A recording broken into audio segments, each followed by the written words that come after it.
dan jumlah huruf 326 huruf. Dan surah Al-Infitar ini salah satu asbab nuzulnya adalah karena ada seorang musyrik yang bernama Al-Walid ibn Mughirah, dan ada yang mengatakan Ubay ibn Khalaf. Al-Walid ibn Mughirah ini adalah orang yang paling kaya di zaman itu. Dia menguasai tanah yang sangat luas sekali dan kebun kurma.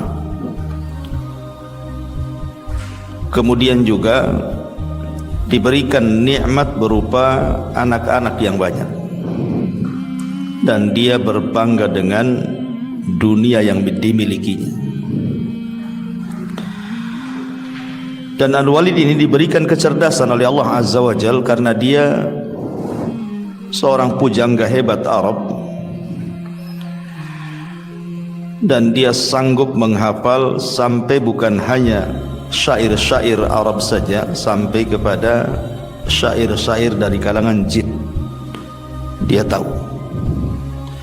Makanya dia sangat dimuliakan di tengah-tengah orang-orang Arab jahiliyah, Al-Walid ibn Mughirah ini. Pada awalnya Al-Walid ibn Mughirah ini tertarik dengan Al-Quran. Dia mendengar ayat-ayat Al-Quran dari Abu Bakar Siddiq radhiyallahu an, akhirnya langsung datang kepada Rasul ingin mendengar langsung. Saking indahnya Al-Quran yang dibacakan Abu Bakar ataupun Nabi SAW, sehingga dia memuji habis Al-Quran. Masalahnya kemudian dia pun ditegur oleh Abu Jahal, bahkan diancam kalau dia masuk ke agama Muhammad maka dia akan ditinggalkan oleh orang-orang Quraisy. Akhirnya kemudian Al-Walid ini mengingkari Al-Quran padahal meyakininya. Dia tahu Al-Quran itu kalamullah, tapi dia ingkari. Terutama apabila Al-Quran itu bicara tentang Yaumuddin, hari kebangkitan. Maka Al-Walid ini sangat mengingkari hari kebangkitan, padahal dia tahu bahwa ada hari di sana manusia akan dibangkitkan. Dari sinilah Allah Subhanahu wa taala turunkan surah Al-Infitar pada ayat kalla bal tukadzibuna biddin. Sekali-kali jangan begitu wahai Al-Walid, bahkan kamu mendustakan hari pembalasan. Tetapi kaidah Al-Quran itu al-ibratu bi umumil lafzi la bi khususis sabab. Pelajaran Al-Quran itu diambil umumnya lafaz, bukan karena khususnya sebab ayat ini turun kepada Al-Walid ibnu Mughirah ataupun kepada Ubay ibn Khalaf. Artinya ayat ini juga sebagai peringatan kepada kita. Baik, kita akan baca ayatnya. A'udzubillahi minasyaitonir rajim. Bismillahirrahmanirrahim. Idzas samaa'un fatarat wa idzal kawakibun tatharat wa idzal biharu fujjirat wa idzal quburu bu'thirat alimat nafsum ma qaddamat wa akharat. Apabila langit terbelah dan apabila bintang-bintang jatuh berserakan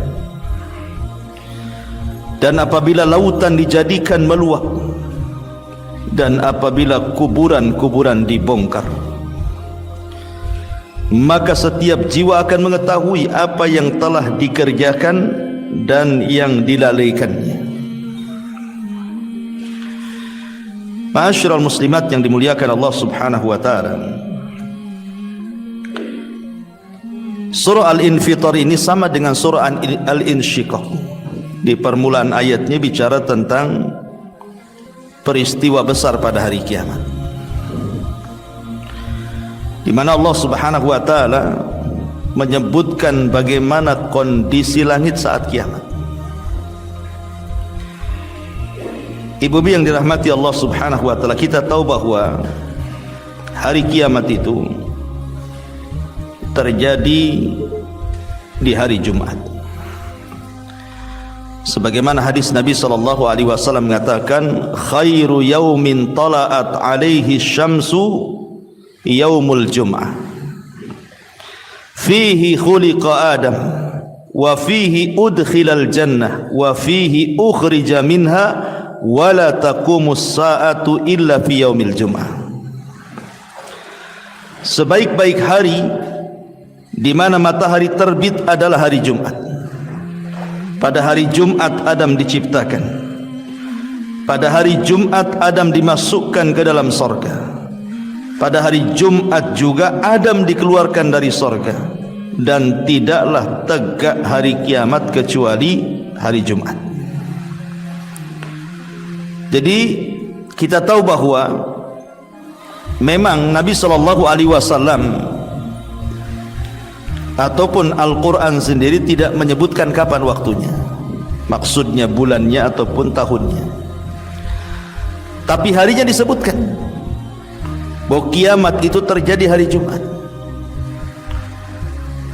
Makanya sebagian binatang-binatang itu apabila di malam hari, malam Jumat, sebelum terbit fajar menyingsing itu dan sebelum terbit matahari,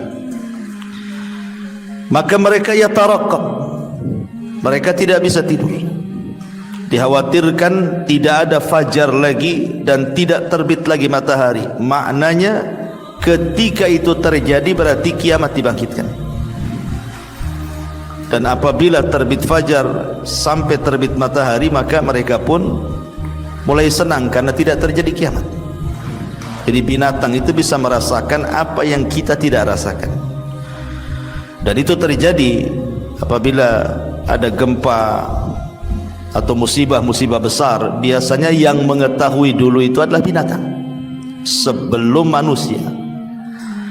Bahkan alat-alat canggih yang diletakkan manusia saja tidak secanggih insting binatang. Dia tahu ini akan gempa, akan terjadi tsunami dan begitu seterusnya. Lah, ketika kiamat itu tentu diawali dengan tiupan sangkakala. Dan sangkakala ditiup itu menurut pendapat yang kuat wallahu alam 2 kali. Pertama yang disebut dengan tiupan faza, tiupan yang mengejutkan, dan itu dicantumkan dalam surah An-Nahl ayat 87. Wa yauma yunfakhu fis suri fa fazi'a man fis samawati wa man fil ardi illa man sya'allah. Dan ingatlah hari ketika ditiupkan sangkakala, maka terkejutlah segala yang di langit dan segala yang di bumi kecuali siapa yang dikehendaki Allah Subhanahu wa taala.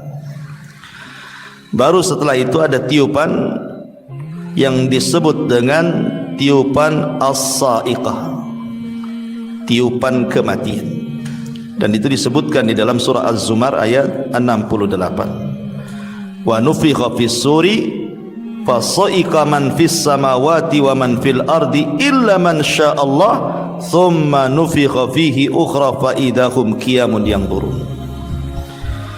Dan ditiuplah sangkakala, maka matilah siapa yang di langit dan di bumi kecuali siapa yang dikehendaki Allah. Kemudian sangkakala itu ditiup sekali lagi, maka tiba-tiba mereka berdiri menunggu putusan Allah masing-masing. Jadi ada tiupan kejutan dan kematian, ada tiupan kebangkitan. Adapun jarak tiupan pertama dari yang kedua sudah sering saya jelaskan berdasarkan hadis Abi Hurairah radhiyallahu an. Tiupan itu terjadi jaraknya di angka 40. Bisa 40 tahun, bisa 40 bulan, bisa 40 minggu, bisa 40 hari, wallahu a'lam. Jarak tiupan pertama dan kedua itu. Lah yang ingin saya ceritakan, ayat pertama ini adalah bicara tentang tiupan yang pertama. Jadi surah Al-Infitar ini di permulaan ayat itu bicara tentang tiupan yang pertama. Apabila Israfil sudah meniupkan sangkakalanya, maka suara sangkakala itu akan menghancurkan segalanya. Makanya di sini Allah Subhanahu wa taala mengatakan idzas samaun fatarat. Apabila langit terbelah. Kondisi langit pada hari kiamat itu dijelaskan di beberapa ayat dalam Al-Qur'anul Karim. Pertama, kondisi langit saat tiupan sangkakala itu akan terjadi goncangan hebat. Langit itu akan terjadi goncangan yang luar biasa. Kemudian akan membukakan pintu-pintunya. Jadi pintu-pintu langit itu akan terbuka. Wa futihatis sama fakanat abwaba. Pintu-pintu langit akan terbuka saat goncang itu. Dan malaikat akan mengosongkan langit. Jadi malaikat akan turun dan mengosongkan langit. Dan Allah katakan dalam surah Tur ayat 9, yauma tamurrus sama'u maura. Pada hari ketika langit benar-benar digoncangkan Allah Azza wa Jalla. Baru setelah langit ini tergoncang sisi-sisinya, maka langit itu mulai akan mengeluarkan cahaya seperti kilatan-kilatan yang berwarna merah mawar. Dan itu disebutkan di dalam surah Ar-Rahman ayat 37-nya, fa idzan syaqqatis sama fakanat wardatan kadihan. Maka apabila langit telah terbelah dan menjadi merah mawar seperti kilapan minyak. Jadi terjadi kilapan cahaya merah mawar, baru setelah itu langit akan terpecah belah. Dan Allah katakan di dalam Al-Qur'anul Karim surah Al-Muzammil ayat 18, as-sama'u munfatirum bi. Maka langit pun menjadi pecah belah. Dan itu sama dengan ayat yang kita baca di mana Allah Subhanahu wa taala mengatakan idzas sama'un fatarat. Jadi terbelahnya langit setelah terjadi goncangan dan terjadi kilapan berwarna merah mawar itu, seperti minyak gitu ya. Ma'asyiral muslimat yang dimuliakan Allah Subhanahu wa taala, baru kemudian kenapa, apa yang menjadi langit itu terbelah? Ada yang mengatakan bahwa langit terbelah itu karena ada dukhan, ada asap pekat yang sangat hitam yang membelahnya. Sebagaimana Allah Subhanahu wa taala mengatakan fartaqib yauma ta'tis sama bidukhanim mubin. Maka nantikanlah hari ketika langit mendatangkan kabut asap yang tampak jelas yang meliputi manusia. Dan Allah katakan hadza adzabun alim. Inilah adab yang sangat pedih. Ma'asyiral muslimat yang dimuliakan Allah Subhanahu wa taala, baru setelah itu maka bintang-bintang akan berguguran. Kalau sudah langit pecah, secara otomatis bintang akan berjatuhan. Dan Allah katakan dalam surah At-Takwir, wa idzan nujumun kadarat. Dan apabila bintang-bintang itu dijatuh-jatuhkan. Dan dalam surah Al-Infitar, wa idzal kawakibun tatharat. Dan apabila bintang-bintang jatuh berserakan. Baru setelah itu Allah lenyapkan langit. Sebagaimana Allah mengatakan dalam surah At-Takwir ayat 11-nya, wa idzas sama'u kushitat. Dan apabila langit dilenyapkan. Bagaimana dilenyapkan langit? Karena Allah menggulung langit. Sebagaimana dalam surah Az-Zumarnya ayat 67-nya, wa ma qadarullaha haqqa qadri wal ardu jami'an qabdatuhu yaumal qiyamati was samawat matwiyatun biyaminih subhanahu wa ta'ala amma yusyrikun.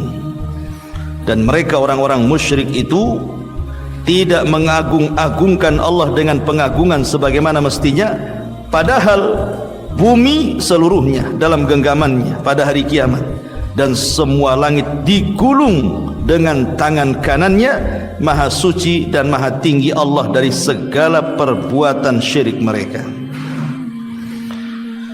Jadi kalau kita lihat tahapan-tahapan langit ini ketika terjadi kiamat, ya, sangat mengerikan sekali, karena nanti langit yang kita lihat hari ini dengan bintang-bintang yang indah luar biasa itu akan digulung dan dijatuhkan. Lah ketika kemudian langit dihancur-hancurkan sedemikian rupa, dan alam semesta serta bumi yang kita pijak ini, sampai Allah mengatakan yauma tubaddalul ard ghairal ardi, pada hari di mana Allah akan ganti bumi dan juga langit dengan bumi yang baru. Disebutkan oleh Ibnu Mas'ud radhiyallahu an, jadi ada salah seorang pendeta Yahudi itu datang kepada Rasul.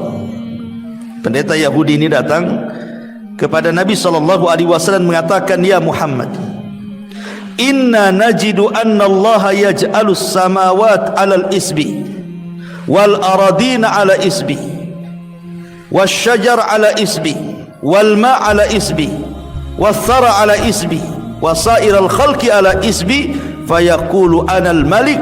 Fadhahikan Nabi SAW hatta badat nawajiduhu tasdiqan liqaulil habri thumma qara'a wa ma qadarullaha haqqa qadri wal ardu jami'an qabdatuhu yaumal qiyamah.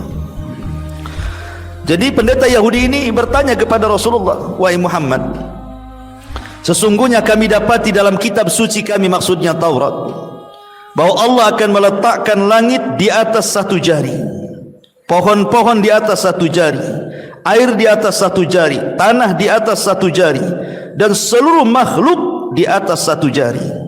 Kemudian Allah berfirman, akulah penguasa atau akulah raja. Maka Rasul kemudian tersenyum sampai nampak gigi gerhamnya.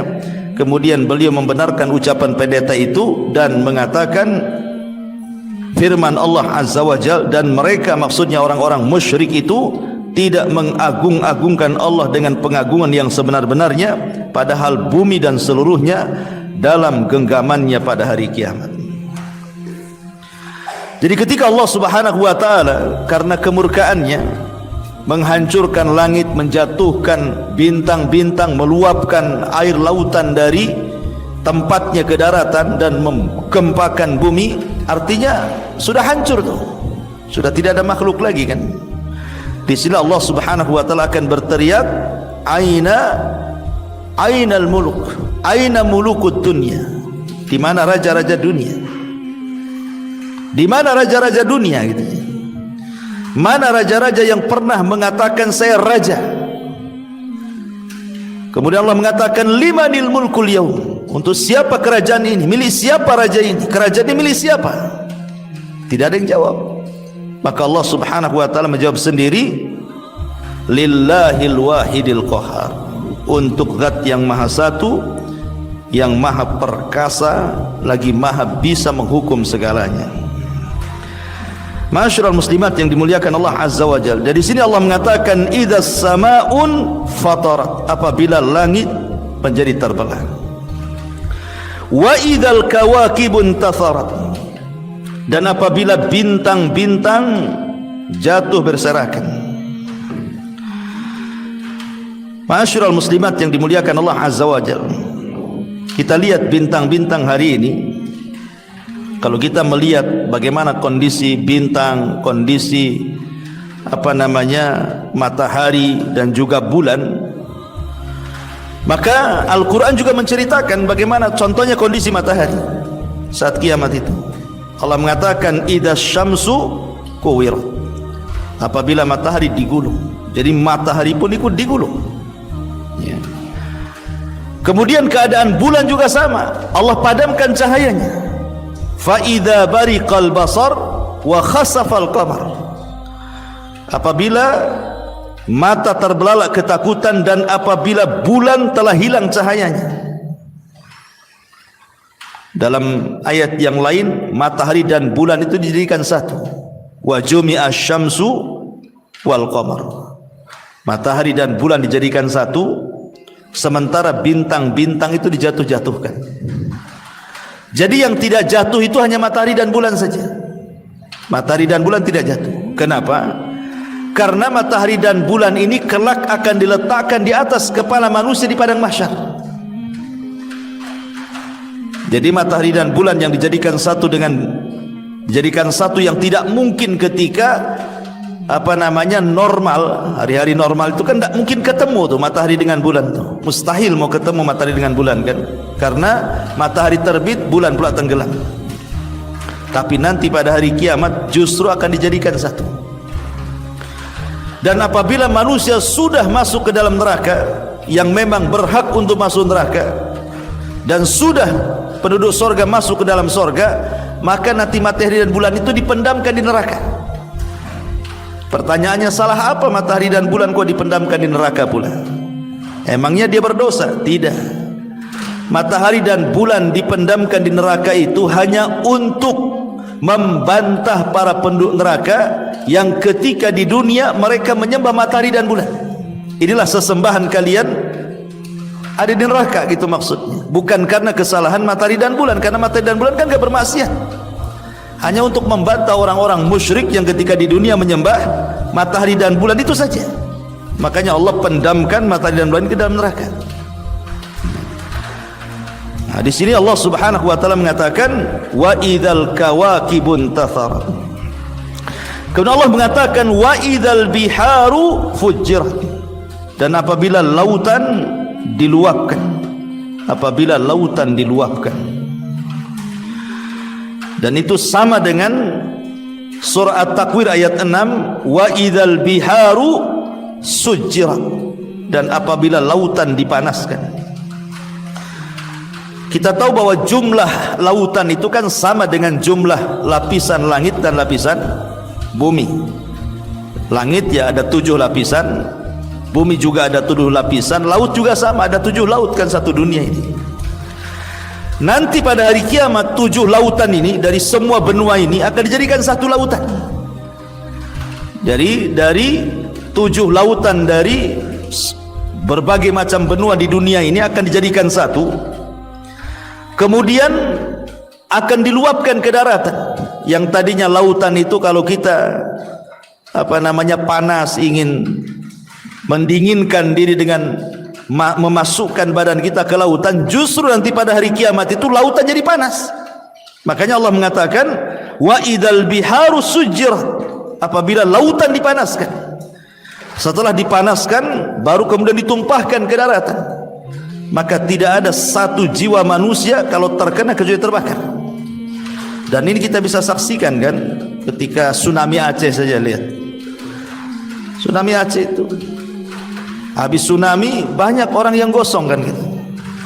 Ya, berarti memang lautan yang ditumpahkan itu kalau memang dia tidak membakar, tentu jasadnya kan tidak akan gosong gitu ya. Akannya seperti biasa sajalah kena air gitu. Tapi saya lihat itu di YouTube itu ada yang sampai gosong itu, kayak terbakar gitu. Padahal terkena air lautan. Menunjukkan di dalam lautan itu ada bara api itu, yang bisa dinyalakan Allah sewaktu-waktu kelak pada hari kiamat. Wa idzal biharu sujirat, dan apabila lautan dipanaskan. Kemudian Allah mengatakan wa idzal qubur bu'thirat, dan apabila kuburan-kuburan dibongkar. Ada 2 penafsiran para ulama apa yang dimaksud dengan apabila kuburan-kuburan dibongkar ini. Penafsiran yang pertama, maksudnya adalah kelak ketika tanda kiamat pertama keluar.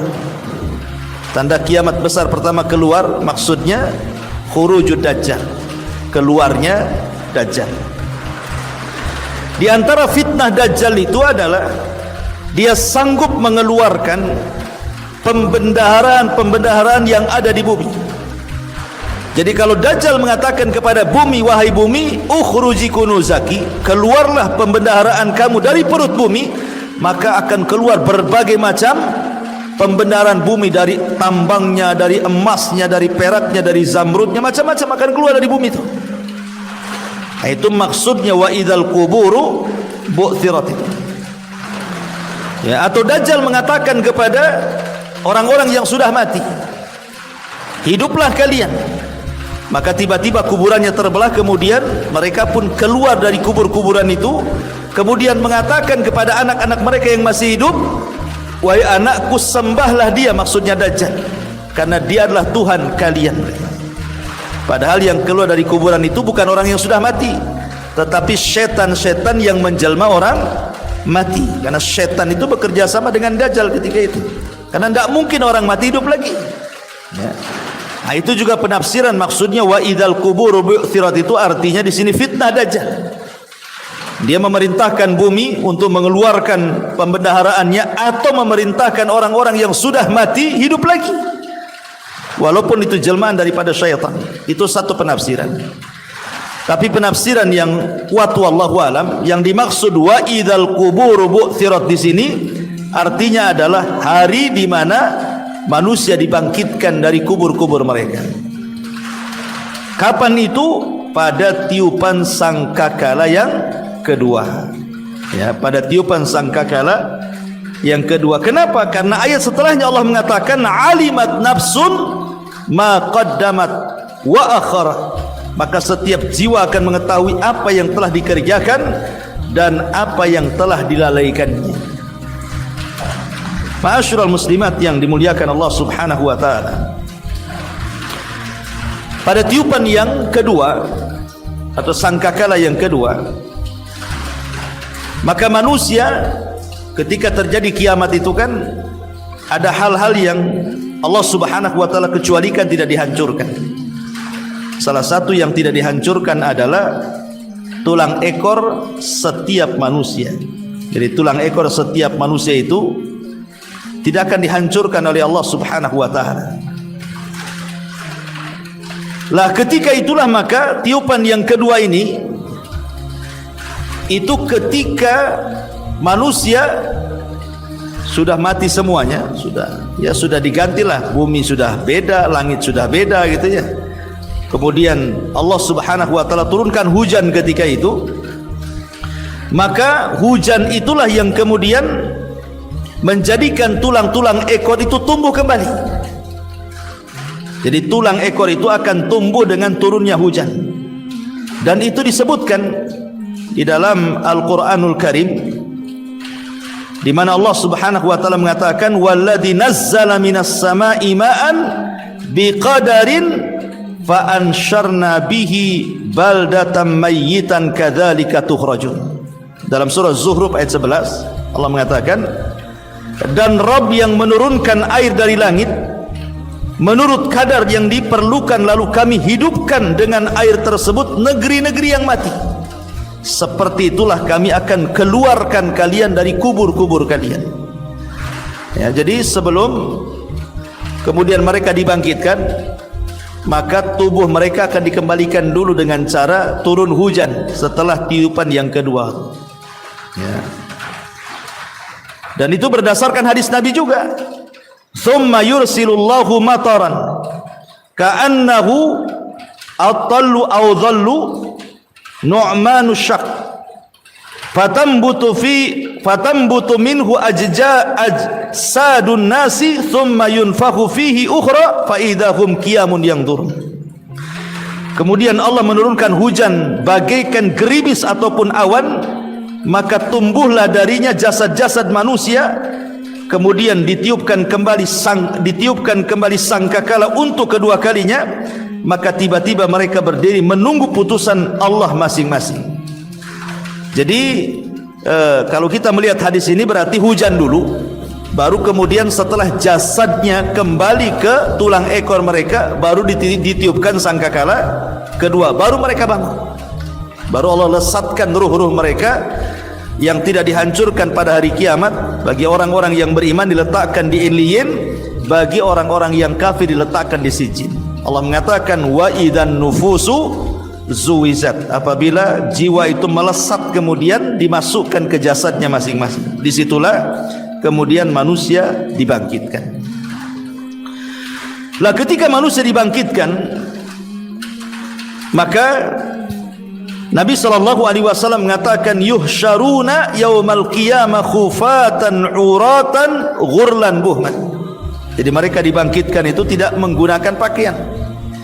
Artinya tidak ada alas di badan, tidak menggunakan sandal, kembali tidak dikhitan, dan tidak ada harta di badan, kata Nabi. Ya, seperti layaknya ketika kita awal dilahirkan, itulah dibangkitkan.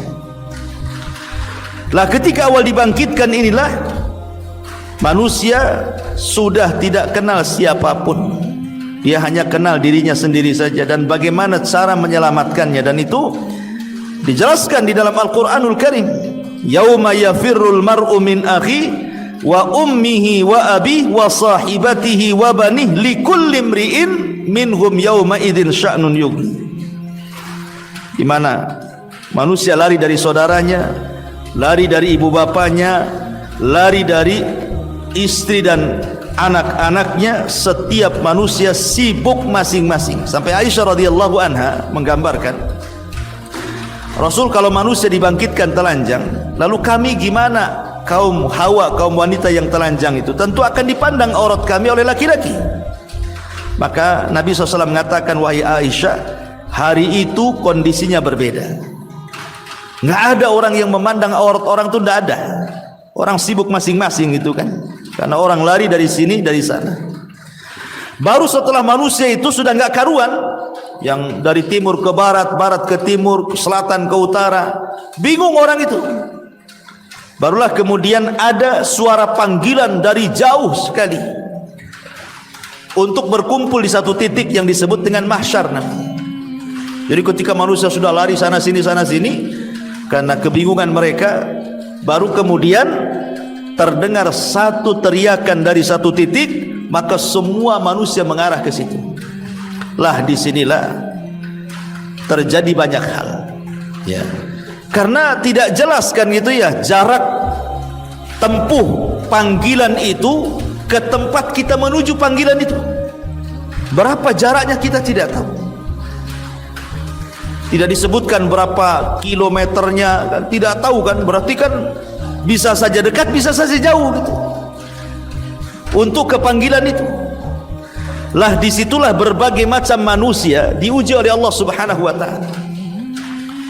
Ada orang yang menuju panggilan itu menggunakan kendaraan. Ya, mereka pakai kendaraan. Allah berikan kendaraan.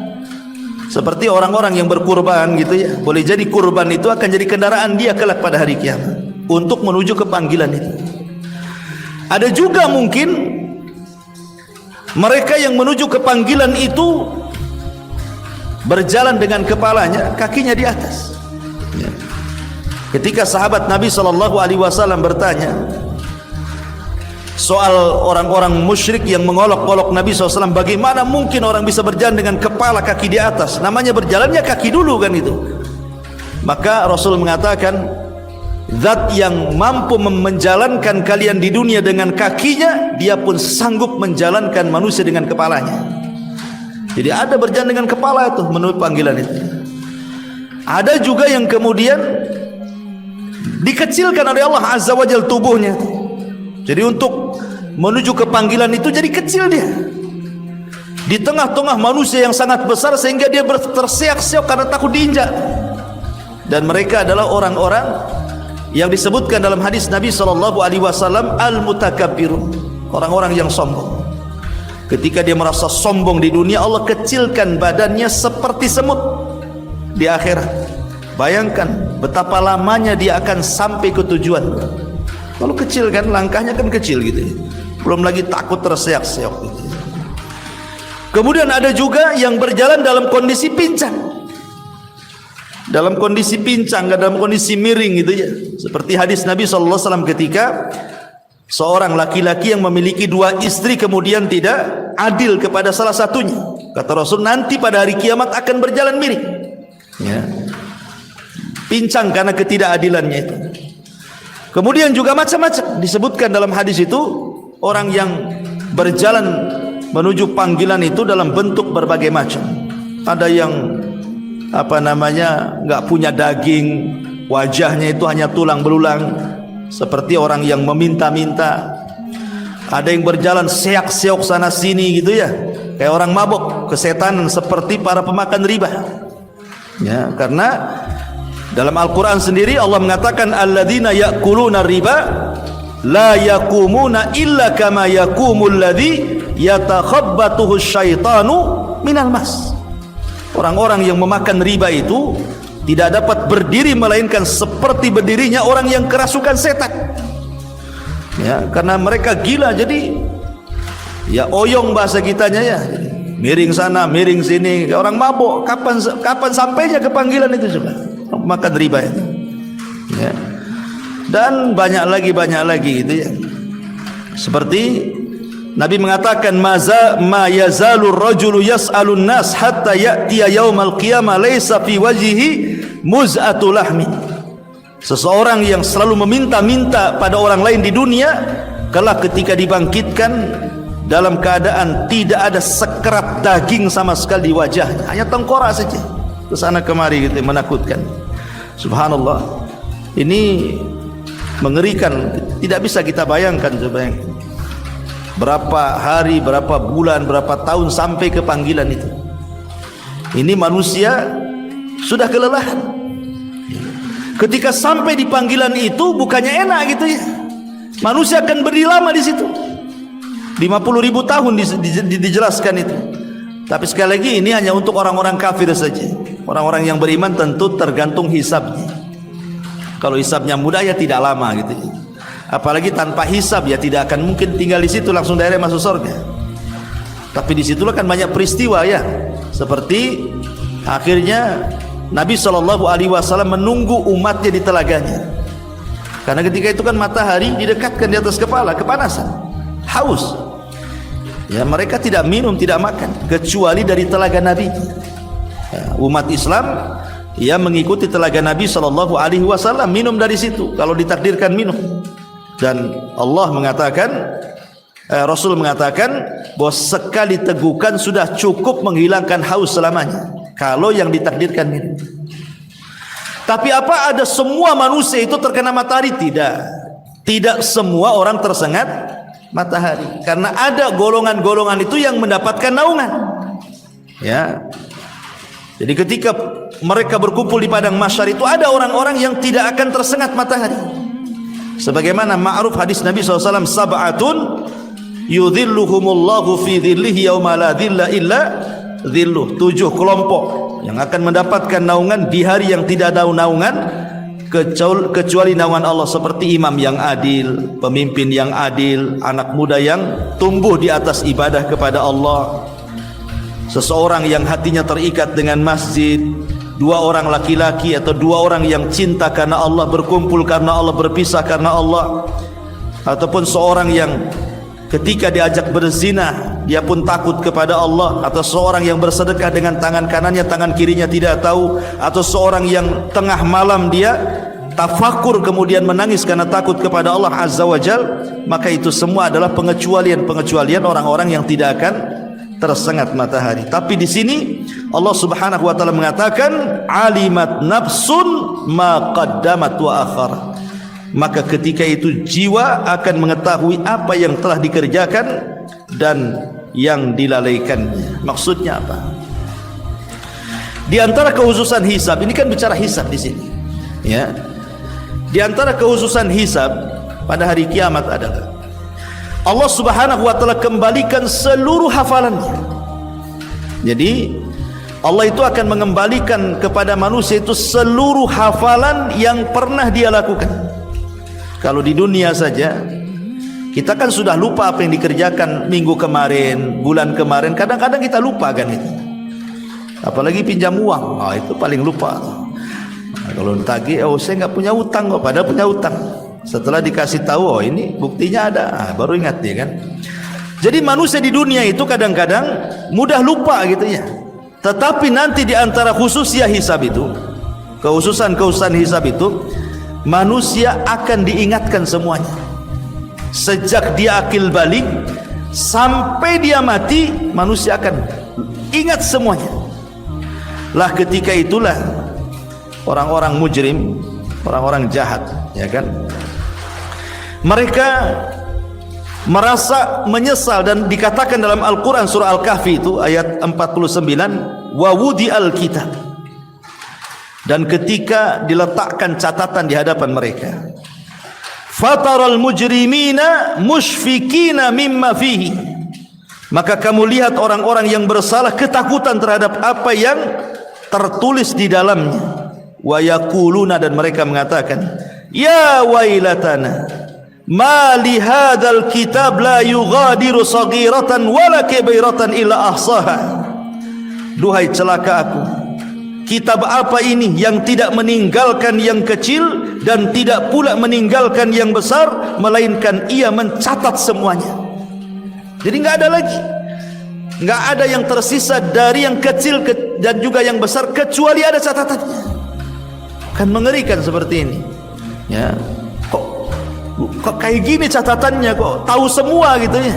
Padahal dia sendiri ketika di dunia tidak ingat.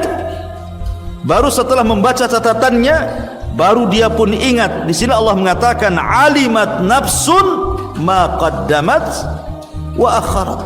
Maka manusia, setiap jiwa akan mengetahui apa yang telah dikerjakannya dan dilalaikannya. Jadi semua terinci di situ. Kalau sudah begitu, apa yang harus dikatakan di hadapan Allah? Makanya ketika catatan itu disodorkan, manusia terbagi dua tuh. Ya. Ada manusia yang membangkang, tidak mengakui, oh saya tidak pernah melakukan itu. Ketika dia melihat catatannya itu, dia nggak yakin, nggak percaya bahwa itu yang ia lakukan. Dia berusaha untuk berdusta kepada Allah Subhanahu wa taala, bahwa dia tidak pernah melakukan syirik, dia tidak pernah bermaksiat, dia tidak pernah zalim. Dia bantah semua catatannya itu. Lah ketika dia mulai membantah itulah, disitulah Allah Subhanahu wa taala akan datangkan saksi. Ya, kalau sudah datangkan saksi, macam mana mau bantah lagi? Makanya Allah mengatakan, wa yauma nakhtimu ala afwahihim wa tukallimuna aydihim wa tashhadu arjuluhum bima kanu ya'malun. Ketika mereka mengatakan, oh dusta ya Rabb, itu tidak benar saya, tiba-tiba mulutnya dikunci, nggak bisa ngomong lagi. Apa yang bicara? Tangan yang bicara sekarang. Jadi mulutnya langsung dikunci karena dia tidak mengakui perbuatan dosanya, maka tangan mulai bicara. Kemudian kaki pula jadi saksi. Sekarang apa yang harus dihadapkan di hadapan Allah? Ya. Bahkan lebih daripada itu, kulitnya pun bicara.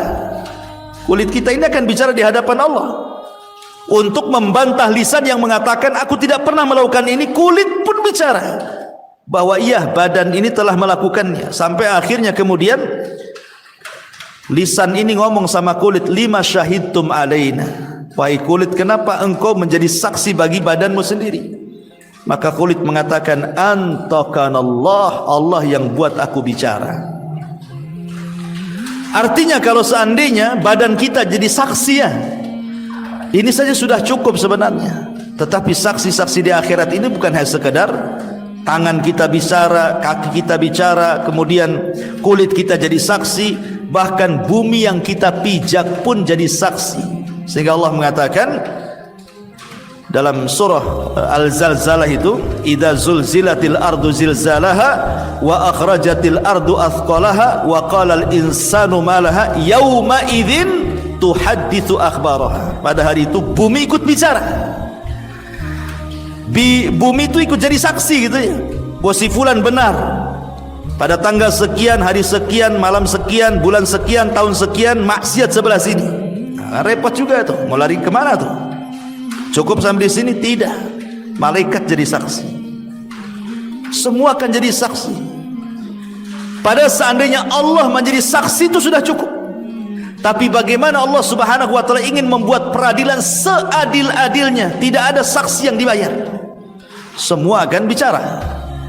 Sehingga mereka terdiam, orang-orang mujrim ini. Karena apa? Mau ngomong gimana lagi?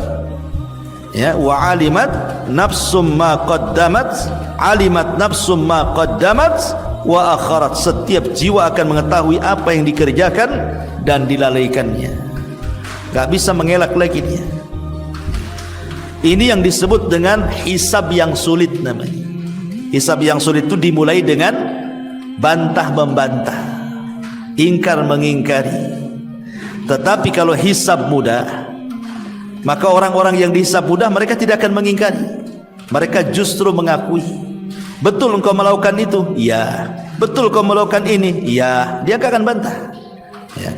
Sehingga ketika Allah bertanya kepada orang-orang yang diberikan hisab yang mudah itu, justru yang ditanyakan itu dosa-dosa kecil. Dosa besarnya tidak ditanyakan. Ketika dia mengakui dosa-dosa kecilnya, maka Allah Subhanahu wa taala akan tutupi dosa besarnya dan mengatakan, karena engkau sudah mengakui perbuatanmu, maka dosa-dosa besarmu aku tutupi, aku ampuni. Nah, inilah mendapatkan hisab yang mudah. Karena ada hisab yang sulit, ada hisab yang mudah. Makanya kata Rasul, man nukisha halak. Siapa yang saat dihisab dia bantah membantah, dia tidak terima gitu ya, dia pun akhirnya membantah apa yang ada di catatan, hancur dia, celaka dia kata Rasul. Tapi siapa yang ketika hisabnya dia mengiyahkan, dia mengakui perbuatan dosanya, ketika ditanya apakah engkau melakukan seperti ini, dia mengatakan iya, maka pertanda hisabnya mudah. Itulah bedanya hisab sulit dengan hisab mudah di sini. Alimat nafsun ma qaddamat wa akharat. Setiap jiwa akan mengetahui apa yang telah dikerjakan dan apa yang telah dilalaikan. Kalimat ma qaddamat wa akharat, ada beberapa penafsiran para ulama. Maksudnya qaddamat itu apa yang dilakukan pada awal mula manusia itu hidup, mungkin di awal-awal masih muda. Qaddamat itu maksudnya ketika di masa muda. Wa akharat ketika di masa tuanya. Jadi semua akan ditanya itu, masa mudanya akan ditanya, masa tuanya pun akan ditanya. Makanya kata Nabi SAW, la tazulu qadama abdin hatta yus'al an arba'. Tidak mungkin bergeser kaki anak Adam sampai ditanya 4 perkara. An umrihi, tentang umurnya, kemana dia habiskan. Wa an syababihi, ya, dan juga masa muda. An umrihi maksudnya umur secara keseluruhan, ya, baik tuanya sebelum matinya ditanya, terutama masa muda juga ditanyakan gitu.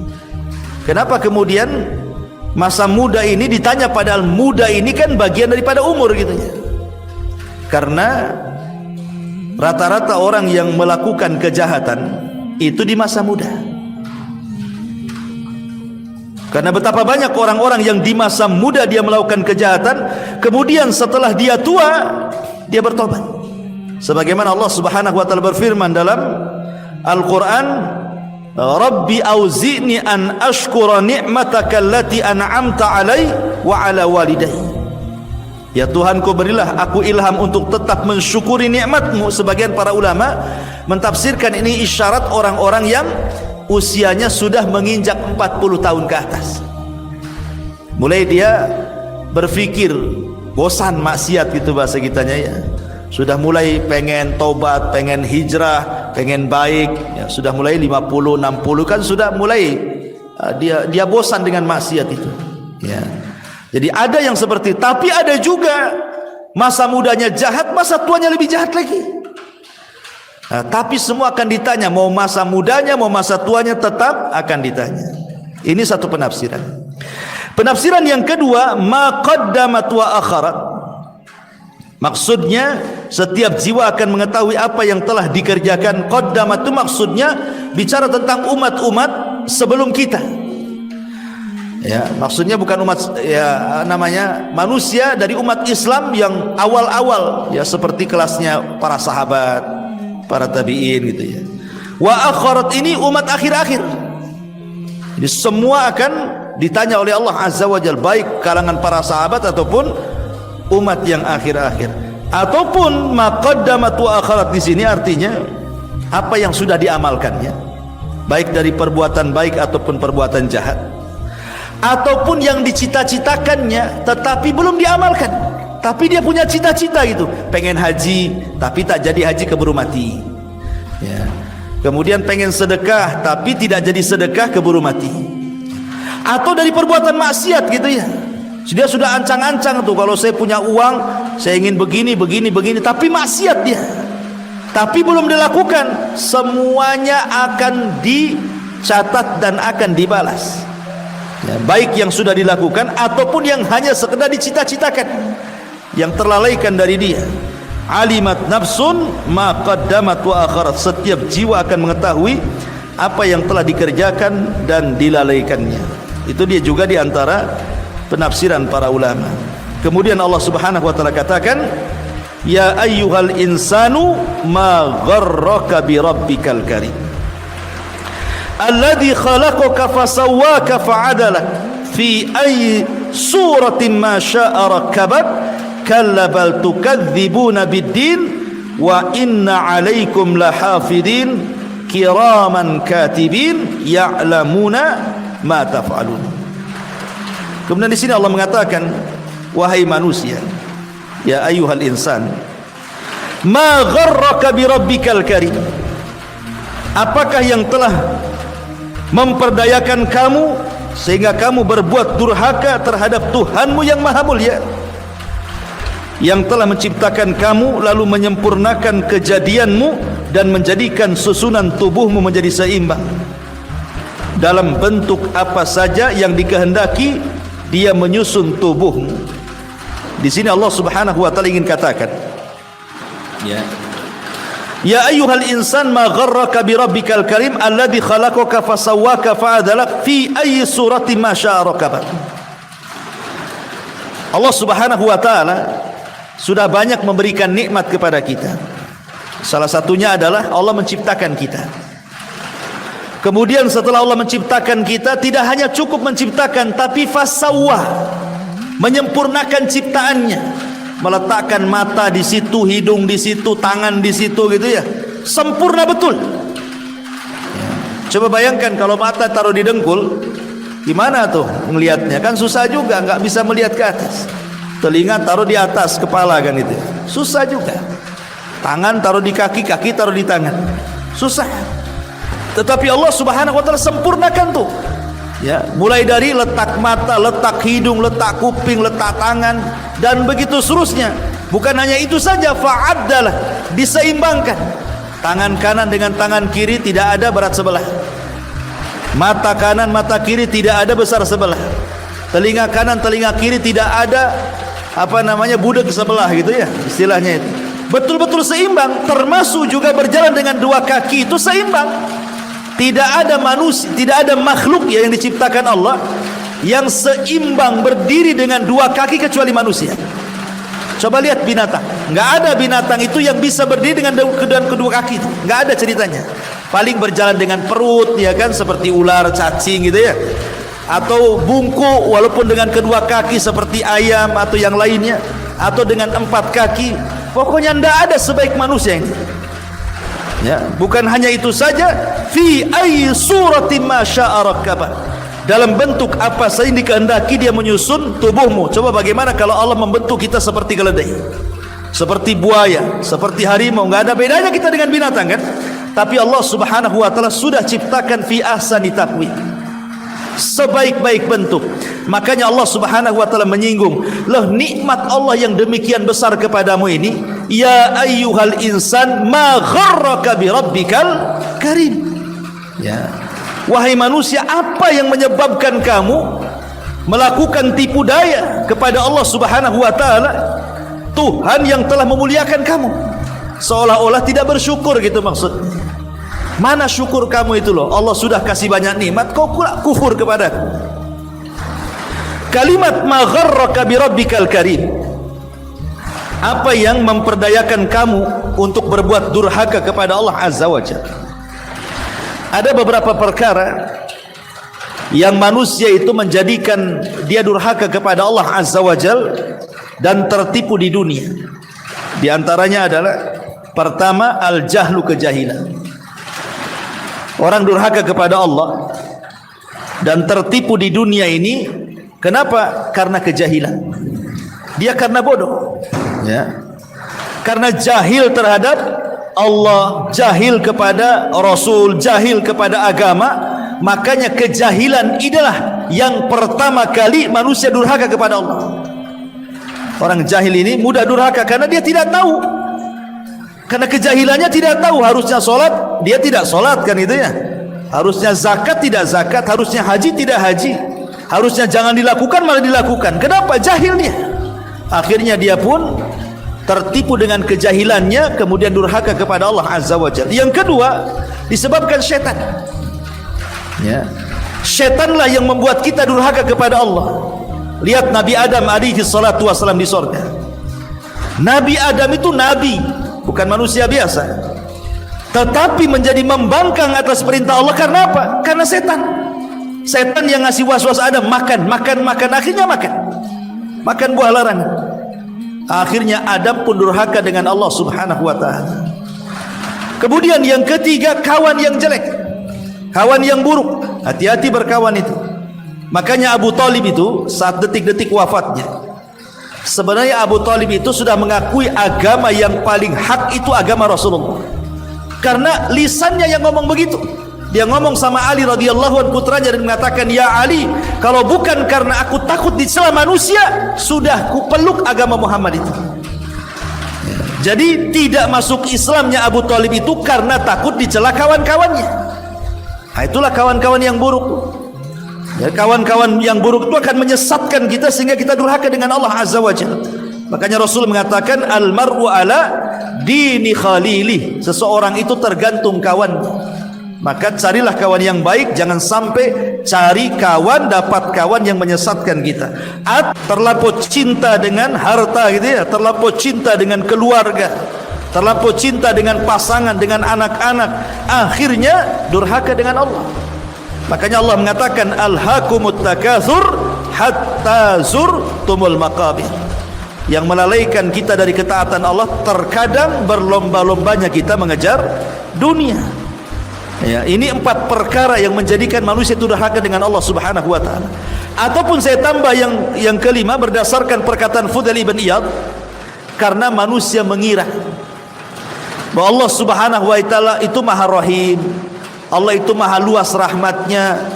Walaupun saya maksiat, nanti sewaktu-waktu saya bertobat, nanti juga Allah ampuni. Akhirnya kemudian asih maksiat, lupa tobat dia. Karena terbayang-bayang nikmat Allah, rahmat Allah itu lebih luas kan gitu. Nantilah kapan lu tobat? Nanti nunggu umroh katanya. Habis umroh tak tobat-tobat juga. Kapan lu tobat? Nunggu haji katanya. Habis haji tak tobat juga.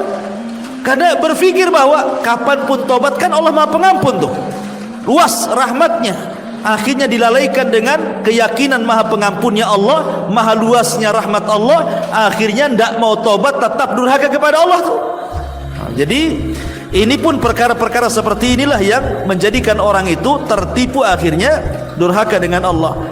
Makanya solusinya, kalau itu kebodohan, belajar. Ya, kalau memang kita merasa bodoh dari agama, belajar agama supaya jangan durhaka dengan Allah. Karena biang kedurhakaan itu adalah kebodohan. Nah, kalau memang itu dari setan, maka berlindung kepada Allah dari setan. Bagaimana kita caranya supaya berlindung dari setan? Ya, banyak-banyaklah berzikir. Baca zikir pagi petang, baca zikir sebelum tidur gitu ya. Apa lewat di sebuah tempat menakutkan disuruh ta'awud dengan kepada Allah dari setan. Ya, kita amalkanlah hal-hal yang bisa menjauhkan kita dari setan. Kalau memang itu perkawanan, ya tinggal jauhilah. Ini kawan gak beres ini, jauhi saja, ngapain blokir nomornya ya. Kasih kawan yang lain saja. Kalau kawan jelek ngapain pula dipertahankan kan? Ya, buat mabuk aja nanti.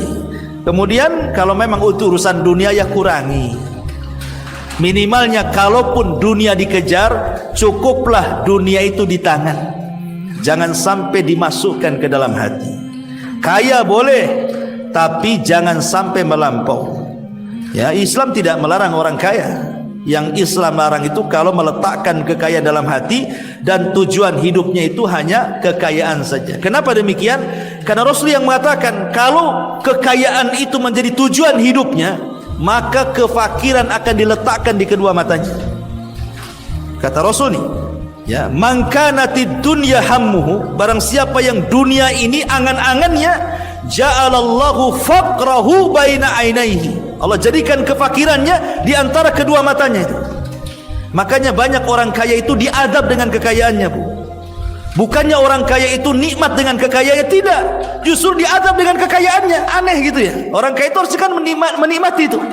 Tapi ada orang kaya diazab dengan kekayaannya. Seperti apa?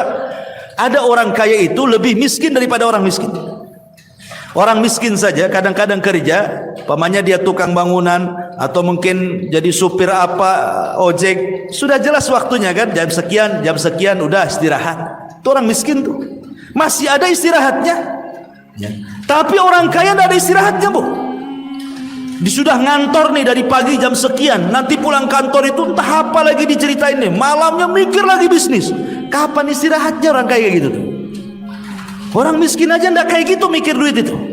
Pokoknya sudah ada uang beli beras bisa makan, udah selesai orang miskin tuh. Ada waktu-waktu untuk keluarga gitu ya. Orang kaya kadang-kadang enggak tuh. Ya malam yang mikir duit, siang mikir duit, itu kan sama dengan diazab dengan kekayaan tuh namanya. Harusnya kan orang kaya makin lebih senang dibandingkan orang miskin kan. Ada waktu lebih sama keluarga lebih banyak lagi, sama Allah lebih luas lagi. Ini enggak. Makin kaya makin jahat ya. Waktunya 24 jam itu untuk duit. Na'udzubillah. Itulah yang disebut dengan Allah jadikan kefakiran di kedua matanya. Karena dia lebih rakus dibandingkan orang miskin cari dunia. Berarti sebenarnya dia tidak kaya, dia miskin karena kurang terus ya. Makanya itu yang menjadikan durhaka kepada Allah adalah ketika orang dikuasai dengan dunia. Caranya gimana? Qanaah dan zuhud. Kalau ingin tidak durhaka dengan kekayaan, tanamkan dua sifat ini. Pertama qanaah, redha dengan pemberian Allah. Yang kedua zuhud, jangan letakkan kekayaan dalam hati. Silahkan sekaya mungkin, asal lakukan dua perkara ini. Inilah yang kemudian Allah Subhanahu wa taala katakan, ma gharraka bi rabbikal karim. Wahai manusia, apakah yang telah memperdayakan kamu berbuat durhaka terhadap Tuhanmu yang telah menciptakan kamu, lalu menyempurnakan kejadianmu dan menjadikan susunan tubuhmu menjadi seimbang dalam bentuk apa saja yang dikehendaki. Dia telah menyusunmu, dan ini nikmat Allah Subhanahu wa taala. Makanya Allah katakan, kalla bal tukadzibuna biddin. Sekali-kali janganlah begitu, bahkan kamu mendustakan hari pembalasan ya. Jadi sebab orang itu kenapa durhaka dengan Allah, kenapa orang itu banyak maksiat gitu ya, banyak melakukan kezaliman, banyak melakukan maksiat, banyak melakukan kemungkaran-kemungkaran, sebabnya satu, kalla bal tukadzibuna biddin. Karena kalian tidak yakin bahwa di sana ada hari kebangkitan. Kalau orang yakin di sana ada hari kebangkitan nih, bahwa semua amalan manusia akan dipertanggungjawabkan, tidak mungkin orang itu melakukan maksiat. Karena takut kan, wah saya kalau berzina nanti ini adabnya ini, kalau saya mencuri nanti adabnya gini, kalau saya berdusta nanti adabnya ini, kalau saya bergibah nanti adabnya. Kalau orang yakin betul dengan hari kebangkitan, ada kehidupan setelah kematian, manusia itu akan terlahir baik, Bu. Akan terlahir baik. Makanya di antara rukun iman itu adalah al-iman bil yaumil akhir. Iman dengan hari akhir, pertebal iman dengan hari akhir. Karena semakin tebal iman dengan hari akhir, maka kita terlahir menjadi orang baik, orang yang jujur, disiplin, tanggung jawab. Kenapa? Karena takut bahwa di sana ada pertanggungjawaban. Ya, samalah dengan orang bekerja di perusahaan. Kalau kalian tidak buat laporan, saya pecat. Apa enggak ketakutan kita buat laporan? Ya. Nah, seperti itulah. Dan ingat bahwa laporan kepada Allah itu sangat teliti. Kadang-kadang manusia bisa dibohongi, tapi laporan kepada Allah tidak bisa. Kalla bal tukadzibuna biddin. Sekali-kali jangan seperti itu. Bahkan kamu mendustakan hari pembalasan. Wa inna alaikum lahafidhin. Dan sungguh bagi kami malaikat-malaikat yang mengawasi pekerjaan. Artinya di sini di kiri kanan kita ini ada pencatat, kiraman katibin, yang mulia di sisi Allah dan yang mencatat amal perbuatanmu. Maksudnya di kiri kanan setiap manusia itu ada raqib dan juga atid. Dan sudah saya jelaskan dulu bahwa raqib dan atid ini akan mencatat semua perbuatan manusia, semua ucapan manusia, baik yang terkandung dosa dicatatnya, baik yang terkandung pahala dicatatnya, baik yang tidak terkandung dosa ataupun pahala, dua-duanya dicatat. Semua dicatat, tidak ada yang tidak dicatat. semua dicatat. Bahkan Imam Ahmad ketika dia sedang sakit parah, dia itu hanya bilang aduh bahasa kitanya. Saking sakitnya Imam Ahmad bilang aduh gitu ya, mungkin bahasa kitanya. Ngereng lah, gimana orang sakit itu kan pasti ada erengan gitu ya dari lisannya. Muridnya mengingatkan Imam Ahmad dan mengatakan, ya Imam, innal anin kalamun wa innal kalama yuktab indallah. Wa Imam, suara aduh dari orang sakit itu bagian daripada ucapan, dan setiap ucapan akan dicatat. Langsung diam Imam Ahmad. Dia merasakan sakit, diam tak bersuara ketika diingatkan muridnya tuh. Ya itulah Imam Ahmad ibn Hanbal rahimahullahu taala kan gitu ya. Kalau hanya orang mengereng karena kesakitan saja,